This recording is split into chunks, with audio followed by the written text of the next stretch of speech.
India New Zealand இடையே வரியில்லா ஒப்பந்தம் இறுதியாகியிருக்கும் நிலையில் உலக நாடுகள் இந்தியாவோடு வரியில்லா வர்த்தகம் செய்ய ஆர்வம் காட்ட காரணம் என்ன என்பது குறித்தான தகவல்களை நாம் விரிவாக பார்க்கலாம்.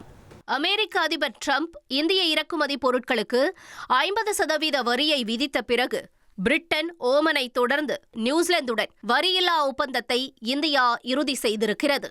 நியூசிலாந்து பிரதமர் கிறிஸ்டோபர் லக்சன் மார்ச் மாதம் இந்தியா வந்தபோது இருதரப்பு வரியில்லா வர்த்தக ஒப்பந்தம் தொடர்பாக பேச்சுவார்த்தை தொடங்கியது. தொடர் பேச்சுவார்த்தை இறுதியில் வர்த்தக ஒப்பந்தம் இறுதி செய்யப்பட்டிருப்பதாக பிரதமர் மோடி கிறிஸ்டோபர் லக்சன் தொலைபேசி உரையாடலுக்கு பிறகு அறிவிக்கப்பட்டிருக்கிறது.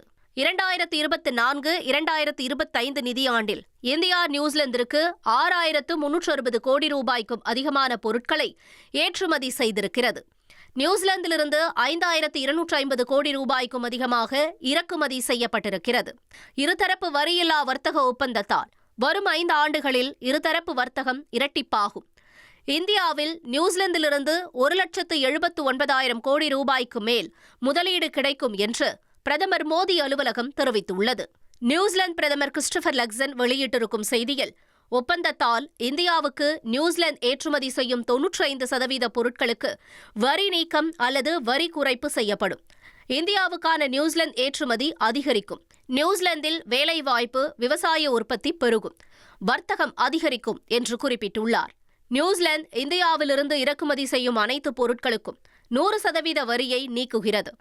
இந்தியா அதிகபட்சமாக நியூசிலாந்திற்கு மருந்து பொருட்கள், பெட்ரோலிய பொருட்கள், துணிகள், ஆட்டோமொபைல்கள் பாகங்கள், ஆயத்த ஆடைகள் உள்ளிட்ட பொருட்களை ஏற்றுமதி செய்கிறது. தோல், காலணிகள், ரத்தினங்கள் மற்றும் நகைகள், கைவினைப் பொருட்களை ஏற்றுமதி செய்கிறது. இந்த பொருட்களுக்கெல்லாம் நியூசிலாந்து வரியை விலக்குவது இந்தியாவின் ஏற்றுமதியை ஊக்குவிக்கும். அதேபோல இந்தியாவில் வேலை வாய்ப்பு உயரும்.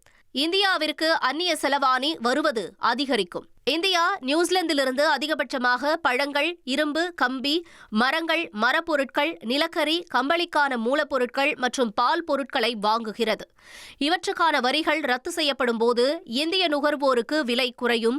அதுபோக ஒப்பந்தம் 3 ஆண்டுகள் நியூசிலாந்தில் வேலை பார்க்கும் வகையில் 5,000 இந்தியர்களுக்கு விசாவை வழங்க வழி செய்கிறது.